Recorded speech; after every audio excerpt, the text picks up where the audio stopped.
Welcome back sa mundo ng teknolohiya. Ano nga ba? Technocracy na lang ulit tayo. Baka mamaya mag-hit ang concept ng technocracy. Ano ba? Paano ba ang technocracy gumalaw? It was just like a concept in America created by Elon Musk and yung the President Donald Trump. And it was like a mere concept, a mere idea that parang nag-shock sa ibang, kahit ako nashock ako, and I would like to migrate in America na kasi information tech holder tayo. And I would like to kahit pulubi tayo, gusto ko ring masenso. Yung nasa tamang profession ka, di ba? And the concept of technocracy hits me because we are information technology, computer engineers, system engineers, network engineers. Hindi tayo scientist because old na yung scientists. But we are more like professionals wearing corbata and long sleeve and black, di ba? And we are like wearing a suit, and that is the modern way of living right now. And how are we going to evolve ba? Paano nga ba natin mapapaunlad yung sariling gobyerno natin? Mga old politician, they are like the federal state. They are dreaming for federal state. They are dreaming for much more better estado ng pamumuhay. At ang Pilipinas kasi, we are still in democracy. Alam mo yung para tayong Socrates. We are like Athens long way before. Ang dami nating matatalino. We are like matatalino tayo, but we have different point of views, political of views. But in America, ano bang meron sa kanila? They are like federal, the federal government. Yung federal ho kasi nila, tumingin ako ng Live Aid. The Live Aid of the 9th Mercury. And Bob Geldof himself becomes a hero. Ito na yung kantang ting ting ting ting ten tananan tan tan tan tanan. Diba? Yan yung panahon na wala pang hindi tayo hindi panahon ni Gloria Arroyo. Hindi panahon yan yata ni Corazon Aquino. Or kaya pagkatapos ng martial law. That time, Bob Geldof himself, nagbigay siya ng million, billions of dollars in Ethiopia because they're already in the rich country. In fairness naman, you have to expect the difference between us and them. And that, ang form ng government nila doon, ano ba? Federal ba? The federal states of America, the 50 states? Yes, maybe. Yan yung pinakamataas na nila na form of government. And right now, there is this new concept of technocracy.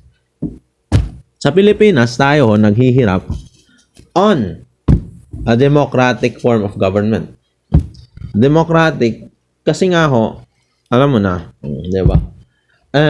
Alam mo na diba na democratic because we are like, hindi tayo buklod-buklod. We have a differences of outlook in life, di ba? Views in life. Gaya nito, nag-aano lang ako ng technocracy, just so in case. Pinoy tayo, baka tayo mahan.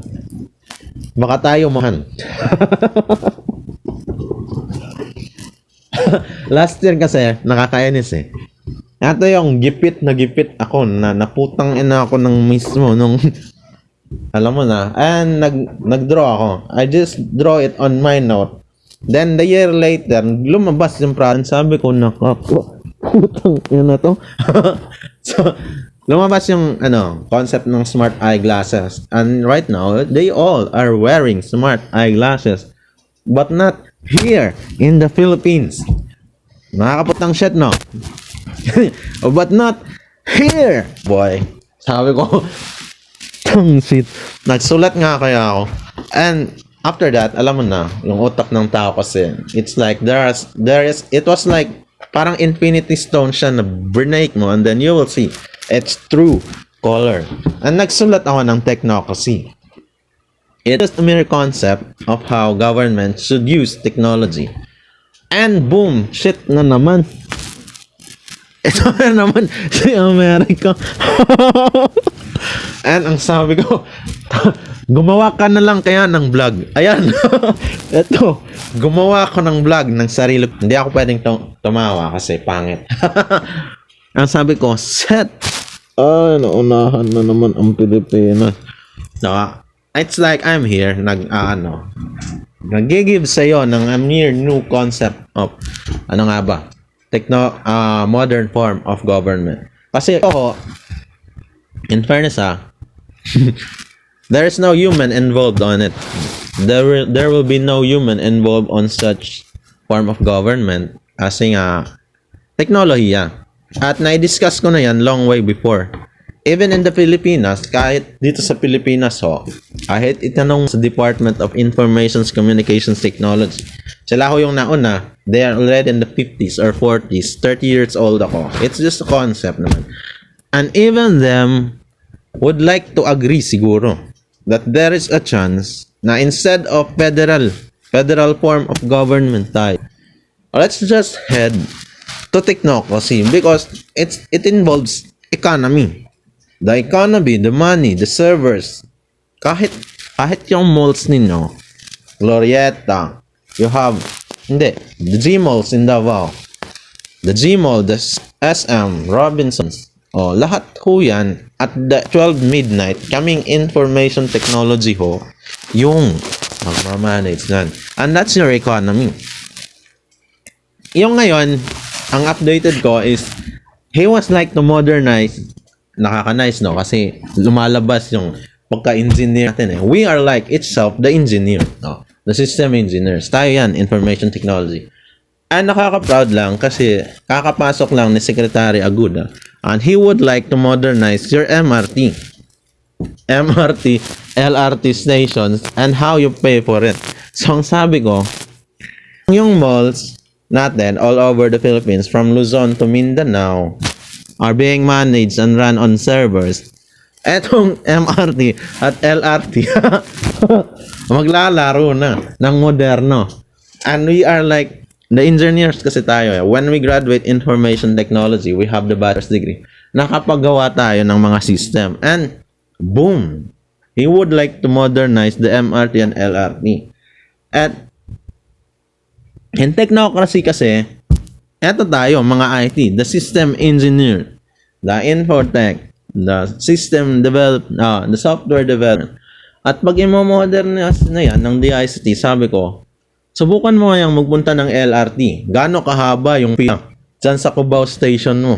Gaano kahaba kayong pumipila from ground floor nung dun sa may Jollibee hanggang dyan kayo Yung Jollibee, nandyan, and aakyat ka dun sa second floor, pataas sa third floor, and then you will go to the counter, and hindi lang yan ang pila. Pinipilahan ang daming pila sa MRT.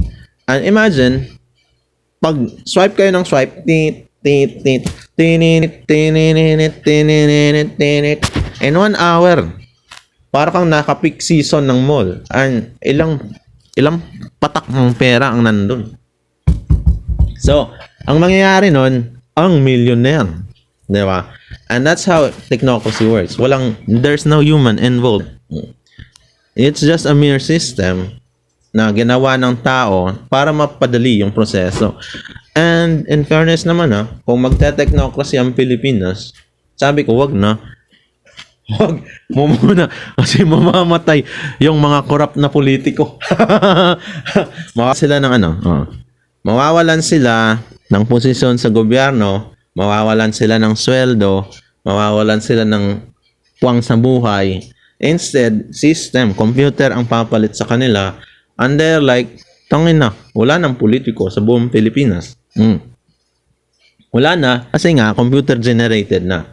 At in fairness, pag yun nagtuloy-tuloy, ang bilis ng paglago ng ekonomiya ng Pilipinas.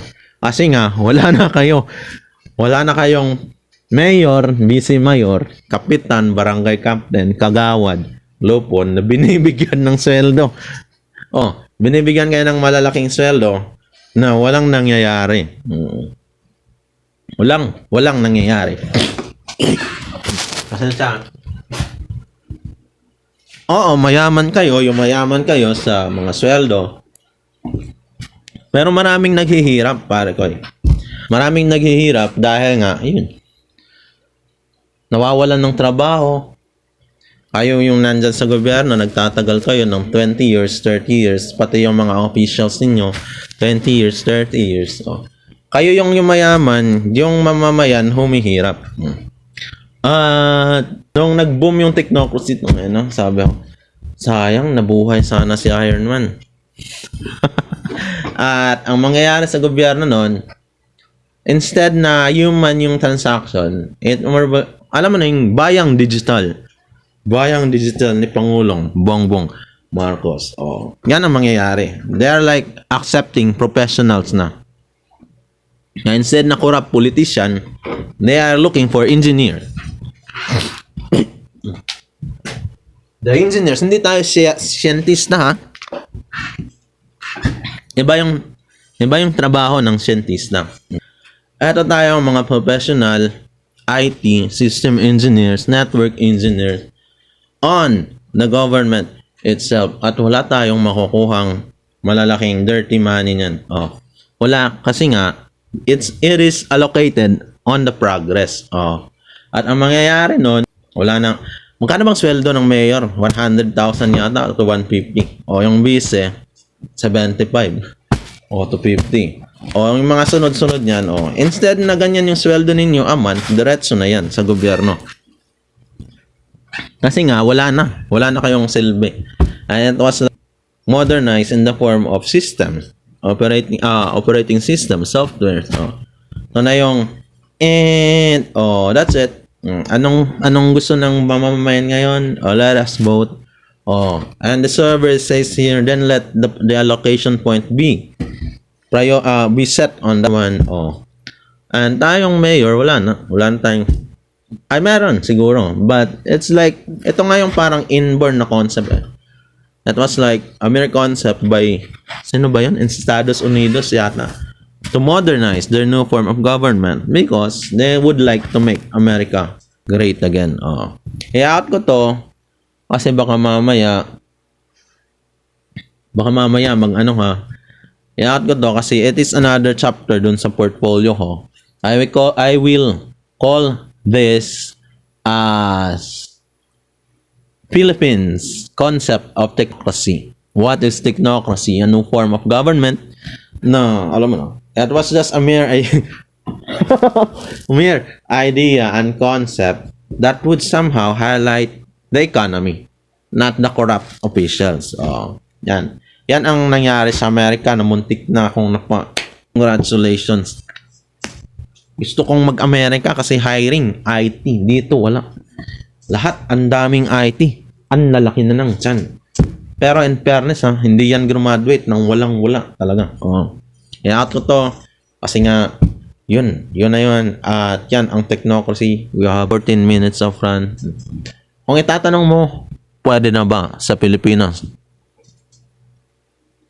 Sa Davao City, pwede na. Kasi gustong ihiwalay ni ex-President Rodrigo yung Mindanao. Kasi lahat ng malls, whether it is Gaisano Malls, Abrizza Mall, they all are being run in a system. Yung mga IT dyan, Metro Manila, kaya na ba? Siguro sa lawak ng Glorieta Malls, you have 4 big Glorieta SMs. You have BGC. Kaya na nila yan, technocracy. Kaso nga lang, ang mangyayari, wala na tayong corrupt official at wala nang election. At for what reason pa, di ba? Pero ang kagandahan nun, uunlad at uunlad ang Pilipinas. Visayas region, Cebu, pwede. Bohol, maybe. Summer and Leyte, hindi pa. Napunta ako doon, Summer and Leyte. Ang babarat ninyo. Magsipagtrabaho kayo. Bohol at Cebu lang yung na-priority dyan. Samar and Leyte, naghirap. Ano ba? Oh, yun sa lugar namin, sa Mindanao. Ako yung mayor nun ha, kaya nagpo-push ako ng kasi ako yung mayor. Oh, kasi nga yung Johnny Pimentel nyo at saka yung Pamilya Pimentel nyo at saka yung Ayag Pimentel nyo. Ewan ko lang ha. But kung ekonomiya lang naman yung pag-uusapan, I will just try to propose technocracy. And kasi nga yun. Oo nga no. Ang ganda ng politika sa Mindanao kasi patayan. Alam mo yung si Johnny Pimentel, si Ayag Pimentel, ang ganda ng kalaban, Brad. Alam mo yung sa World War II, di ba meron tayong Captain America, Captain Soldier, siya yun nandun siya yun Oh, alam mo yung sa Avengers, meron dun si Chris Evans, bigla siyang kumunot yung skin. At biglang skinny. Pero yan siya dati. Oo, ganyan siya kaaktibo. Para siyang si Captain America Soldier. At in fairness in the year 2025, ang kalaban niya, ang ganda. Ang gandang dilag. Kaso talo Talo sa looks. Tinalo siya sa looks Ang ganda ng kalaban. Ganyan naman ang Mindanao, no? Pero in fairness, wala kang nakitang towering building. Ang lalaki ng sweldo nila, pero ni minsan wala akong nakitang Soler, walang Park Hotel, Marriott Hotel, Marriott Grand Hotel, Hotels Inn, wala na isa. Na Expedia, wala. Meron, lumot. Ang gagandang dagat. Pwede ka doon mag-float. In fairness, pero wala. Ano pa? Meron sila, ang ganda ng road, National Road. Pero yung bukid, ang galing. Hindi, grabe.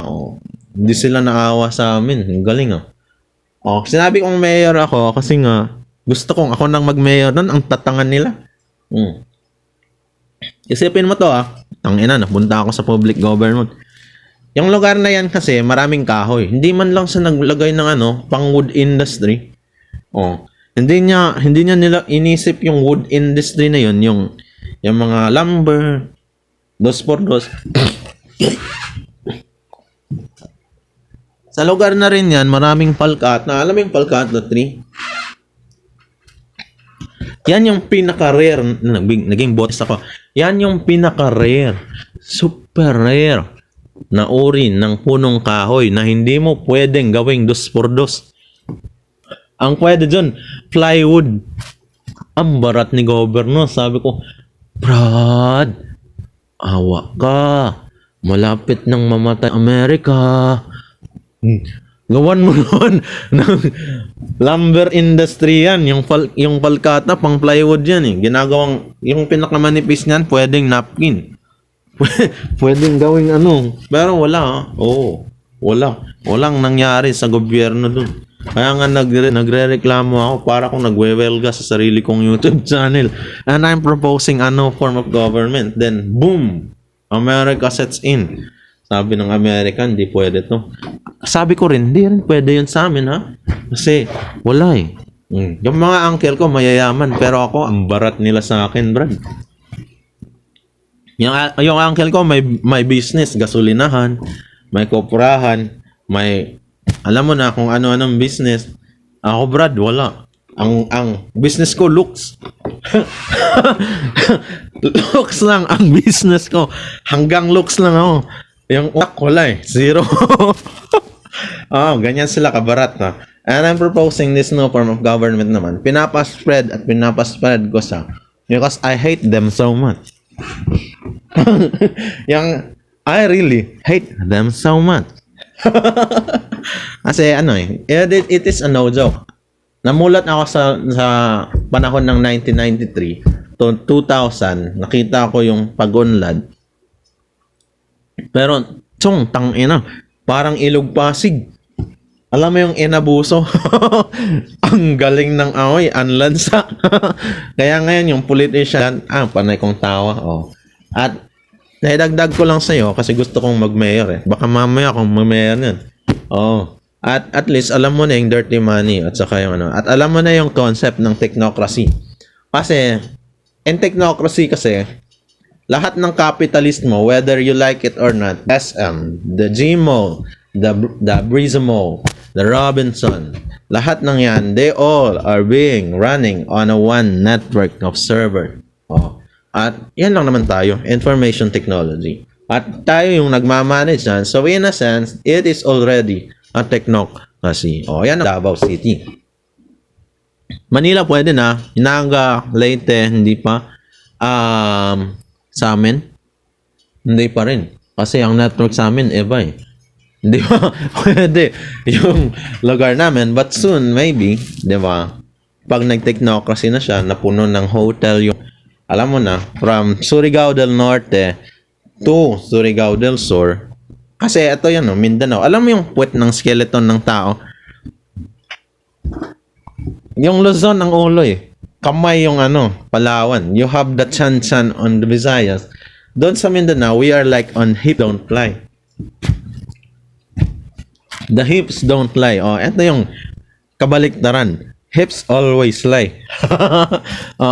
And the technocracy kasi, alam mo na, there's no human involved on it. And whether you like it or not, every 12 midnight or every 6 a.m., magtitik yung economy niya. Boom, tick, audit. 6 a.m. audit, 12 a.m. audit, 6 a.m. audit, 12 a.m. audit, 6 a.m. audit. Yan ang technocracy. There's no human on it. Diretso yan sa bangko, pondo ng Pilipinas. And whether you like it or not, dyan ka kukuha ng sustento na gobyerno mo as a infrastructure mo. Kaya kayo, kung nag-aaway kayo dyan, kung baga in the politics, meron kayong banggaan ng impormasyon. Ito ang plataforma ko. Tapos yung maganda, wish you. This is my platform. Whatever it is, it is. Ito na naman si lalaki. Hilom, diha. Pag hilom, ganyan ang plataforma ko. And then the beautiful one went, whoosh. I don't really care, but this is my platform. And then, gaganyan ka. And then, diba, para kayong timang. And kaming boboto, mamimili sa inyo. So sabi ko, tangina, ako nang piliin kong sarili ko. Instead of you guys. Kasi alam mo na, yan ang politics. Mundo ng politika. And, pag nag-technocracy, wala nang ganyanan ha. Pag nag-technocracy tayo, there will be no campaign. Wala na kayong salot, kayong antas ng sweldo ninyo. Wala na kayong ganyan. Wala nang voting. More on progress. I-out ko to. Yan ang technocracy. It's a modern form of government na wala na yung gurang beautiful o kaya naman yung kunot na noo o kaya naman yung bagito. Wala na. Wala nang ganyan. Ang meron, system. Sa lahat ng mga IT dyan, mga system creators, system developers, nagtatrabaho sa center call, nagtatrabaho as outsource, kaya mga professionals, alam nyo na yan. Pupunta rin tayo dyan. Parang tanga yung nauna kasi ang gusto niya, federalismo. And here comes another form of government. I-out ko na kasi kadalasan 30 minutes lang. Yan tayo sa technocracy. Technocracy. Hands up ako sa DICT, baka mamoderno niya yung LRT, MRT ninyo. And I'm like, i-hire naman ninyo kami, huy. Paki-hire naman kami, please. Salamat. Bye-bye. Regards ako doon sa beautiful one. Shoo! Bahala na si, doon, yung may minahan. In fairness ako, hamak na mamamayan, ginagamitan ko kayo ng satellite imagery. Meron akong website. I created it my own. Kaya pag sinabi kong wala kang progress, wala kang progress. Kasi nandun yun eh. Halata sa image string. Ginamit ng citizen mo. Ang galing ng norte mo, sir. Yellow. Kitang-kita ang iyong minahan. Yan ako. Information technology. Whether you like it or not, that is satellite imagery. Wala kang takas kay Iron Man. Do your job properly this time. Love you all. Sa mga mall dyan, mag-donate naman kayo eh. Niyaman ninyo. Pinakulong nyo pa si Duterte. Nagkaisa kayo ha. Sa salot ninyo. Lumipad, seg. Yung kinakaanohan ninyo. Ang sa salot ninyo. Kaya yung oligarch eh. Magsipagtino kayo hoy. Oo nga pala. Yun sa magbaboderna ng DIC, ng MRT. Good luck. Oh, yun lang. Out na ako. Good luck sa inyo. Mama, sup-sup. Ang sasalbahis ninyo, ha? Pinalayas ninyo si Digong. Ang sasalbahis ng mga oligarko na yan. In fairness, sila yung mga taong hindi mo naakalaing mall owner. Makikita mo, parang tao lang din.